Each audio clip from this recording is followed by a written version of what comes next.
What's up, everybody? Welcome back to the channel. It's your friendly neighborhood Sony Pony, the amazing spiderdrew. So in this video we're going to talk about further predictions for PS5. Apparently there are rumors that there are going to be a reveal event for the PS5 next month in February. So I wanted to get my final predictions out at least before they reveal whatever they're going to reveal in February, if it even happens. My last video was done in July of last year. My first 5 predictions for PS5. If you want to check that out, I'll probably pin that in the comments, first comment, so you can check that out as well. I just want to update that video before Sony start talking, because there's so many rumors and leaks out here. We don't really know what to really think. So let's start this off. The first topic I want to talk about is power, because there's so many rumors about power and teraflops, and we don't know anything, but everybody's saying PlayStation is going to be the lesser powerful console because they have this Xbox power narrative, because the One X is more powerful than the PlayStation Pro. So that's it. Power doesn't really matter to me. Teraflops don't really matter to me. It's all about the games. To speak on that and to sum it up really quickly, I will say that I'll go with history. And in history, it says the power is with the PlayStation. The PS3 was more powerful than the 360. The PS4 at launch was more powerful than the Xbox One, the OG Xbox. The second OG Xbox. It's fucking crazy. But yeah, so we'll leave that at that. Power doesn't matter to me. I just believe that PlayStation 5 will be more powerful. If it's not, I really won't care. But history says that it will be more powerful. So with that being said, let's get right into what I really want to talk about, and that is the games. So as of right now, no games for PlayStation 5 have been officially announced except Godfall, which was announced at the Video Games Awards in 2019, December 2019. Godfall looks to be what they call a slasher, loot and slasher, kind of like Fortnite without the guns. I'm interested to see how it plays out, because the game looks beautiful, and I kind of like the idea of a hacker and slasher Fortnite type thing. I don't like the Fortnite games because of the building and the snipers. They just kind of shoot you from unknown spots. So if they have to come and actually fight me in a skill-based fighting, with swords or hand-to-hand combat, however it's going to be done, I think that would be something that I would definitely be into. I said don't really care for Fortnite, but a hacker slasher type version, definitely something that I would definitely want to get into. Outside of Godfall, which is going to be a launch title, another launch title, I believe, is going to be Demon Souls remake. In my last video, I didn't mention it, but I was predicting Bloodborne. It's in like one of my comments. I predicted Bloodborne 2 would be a launch title for the PS5, because when the original Bloodborne came out for PS4, that's kind of what started the shift from the old Microsoft fans jumping over to Sony's side. And ever since then, Sony has been delivering great games every year, at least 2 a year. So I was predicting that they would want to start this generation kind of where the midpoint of the PS4 was, when Bloodborne came out, Horizon, Uncharted 4, Street Fighter, things like that, and just kind of carry on that success. I don't see them taking their time to get into the great games of this generation like they did with the PS4. So I do believe that they'll have better launch titles this time around, starting with Demon Souls and Godfall. Those two are basically confirmed at this point. There's so many leaks and rumors around Demon Souls Remastered, and they officially announced Godfall. So those are 2 games that are kind of like for sure going to happen. My surprise games that I think are going to launch with the PS5 Number one is Gran Turismo 7. Every time they talk about the PS5 in a official manner, you hear them talk about Gran Turismo 7. You've seen screenshots of Gran Turismo 7 showing off the ray tracing ability of the PlayStation 5. Gran Turismo 7 has secretly been in development since 2014 as far as the rumors go. They have more people working on this game than they have ever had working on any Sony game in particular, any particular time throughout any console generation. That's the rumor. Gran Turismo is a staple of PlayStation, so you can't have a new PlayStation without a new Gran Turismo. So I believe Gran Turismo 7 will be a launch title for the PlayStation 5. The other game that I feel will be a launch title is The Last of Us 2. The Last of Us 2 will release on PlayStation 4 without a multiplayer component. I believe the multiplayer component will be cross-gen. It will release on PS4 and PS5. It will just be the online component to the main game of The Last of Us. Not saying that you'll necessarily have to play with the characters from The Last of Us, but it'll be in that world. It will be a multiplayer type game with the same type of gameplay and mechanics for online multiplayer play. I believe they'll have co-op adventure mode for you to team up with your friends and play through maybe random missions or something like World War Z. And I also believe they'll have versus PvP multiplayer, because that's something that they were lacking in the PlayStation 4 era. I don't think that they'll lack on the same thing 2 generations in a row. That's one thing about Sony. They listen to feedback from developers. They listen to feedback from gamers. They listen to these YouTubers. They might not comment. They might not respond, but they hear us. And I've seen Sony making adjustments through how they handle things throughout this generation, and I just don't see them. That's the number one complaint, that they have no multiplayer online games, and they're going to remedy that in the next generation. So The Last of Us 2, Gran Turismo 7, Demon's Souls, Godfall, and the 5th game. What was my 5th game? Godfall, Bloodborne 2. I don't think that that's going to happen. Like I said, I mentioned that in the comments. I forgot to mention it in the actual video, my original prediction video. I thought Bloodborne 2 would be a launch title, but given that we're going to get Demon's Souls remake, I don't see that happening. So the 5th game is kind of up in the air, and that's a good thing. I kind of would like for Sony to surprise me with something new, fresh, and they kind of do that, with the new IPs. They're kind of like the king of that.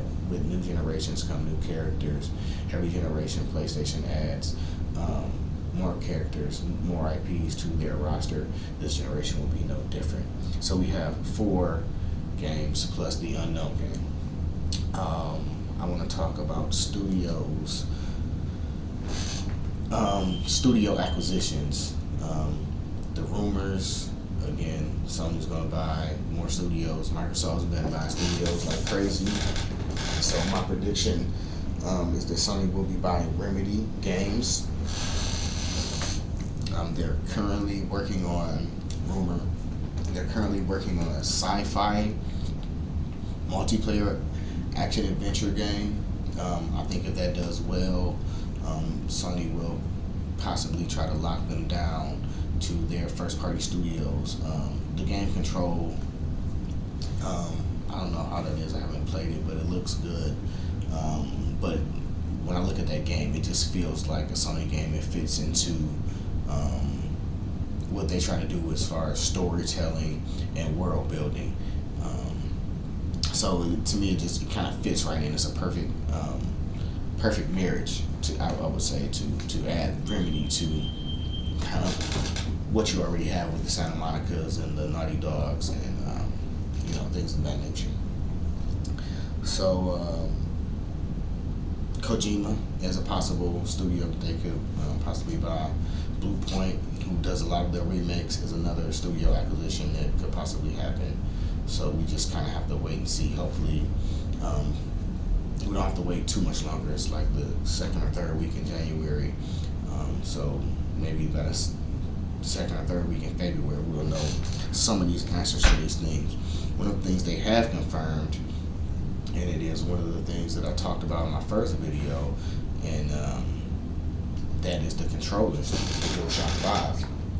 Now, what they have confirmed with the DualShock 5 is that it will have these haptic triggers. I don't know if I'm saying that correctly or not. Somebody correct me and let me know. But apparently they have this new technology where the triggers in the DualShocks will be reactive to what's going on in the game. I don't know if that's going to affect the analogs as well, but the triggers will have functionality to interact with the game. So if you're on a driving game and you drive over something slick, the triggers will feel loose. I'm not sure how it works, but I'm excited to experience it. That's something that's going to help push the immersion of games. That's something that's going to make you feel more part of the game. And that's something that Sony kind of specializes in. When they make a game and it's a good game and you play it, you feel like you're in the game. It feels like you're a part of the world, because there's so much reality based in those games. So it's just another layer, another element to why I feel like the PlayStation 5 and Sony will be the better console next generation, because, like I said, the immersion and the world building Sony has kind of crafted and perfected over these past 25 years of making these games. So I'm excited about the controller.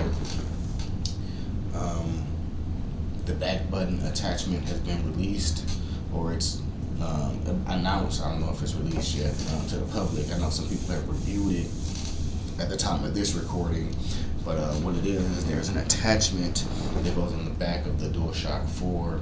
Gives you 2 extra buttons in the back, kind of like a Pro controller, programmable. It does have a touchscreen on it, something I did predict the DualShock 5 would have. So that's kind of like confirmation, or kind of like a sneak peek of what's to come with the DualShock 5. Outside of the haptic triggers, I expect the back buttons to be built into the DualShock 5. Speaker functionality, I'm not sure. They've announced that they're going to have a larger battery life, no light bar, so that will help with the battery life. Going to have a C-type charger for faster charging, and a bigger battery capacity, I believe. So out of everything that I've heard about the PlayStation 5, the controller is what I'm most excited about. I'm most excited about if it's going to affect Spider-Man and web swinging, if it's going to affect Kratos swinging his axe, is it going to affect Ellie when she's shooting her gun? How would that work? How will the developers implement the new functionality with these controllers into their games is the most exciting thing about the DualShock 5 and the PlayStation 5 so far, because they haven't said anything, they haven't announced anything. That's kind of the most that they've given us is the controller hardware. They spoke about ray tracing and 3D audio, and while those things are all great things and something that I'm excited that they have, the controller was the thing that got me most excited, because it speaks to immersion and another layer of that, along with the 3D audio, which I kind of have gotten accustomed to with playing Uncharted 4 and having the gold wireless headset. They have that feature in the PS4, but apparently they're upping the ante with the PlayStation 5, and we'll see how that works out. So outside of the controllers, another topic that I wanted to get to was my number one topic in my last video, and that was backwards compatibility. The PlayStation 5 should be 100% backwards compatible with anything that has a PlayStation logo on it. I'm excited about this. Like I said, it was my number one topic last video.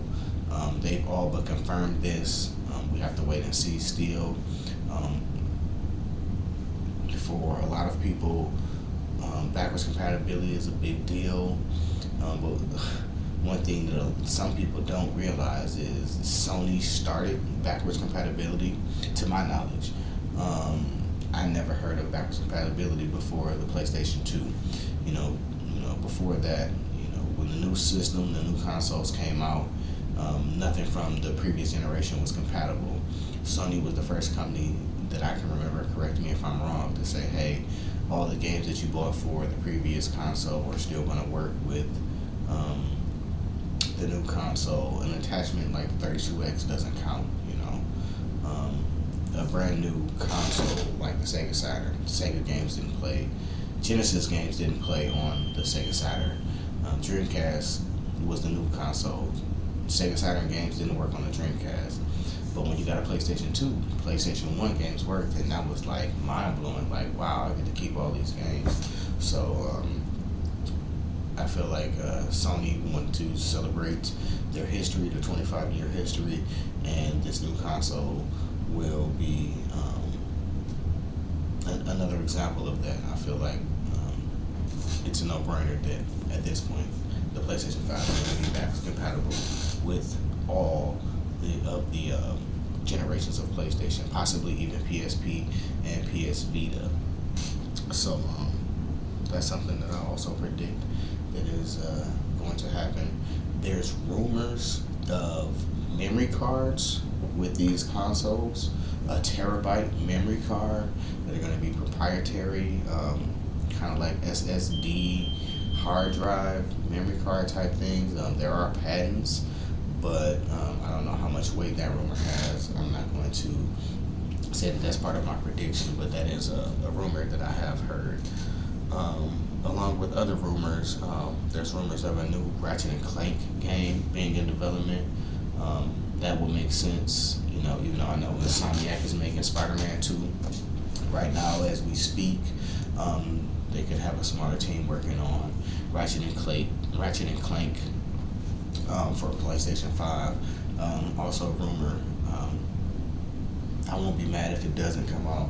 I won't be mad if it does come out. As long as I get Spider-Man 2, I'll be happy. What else did I want to talk about?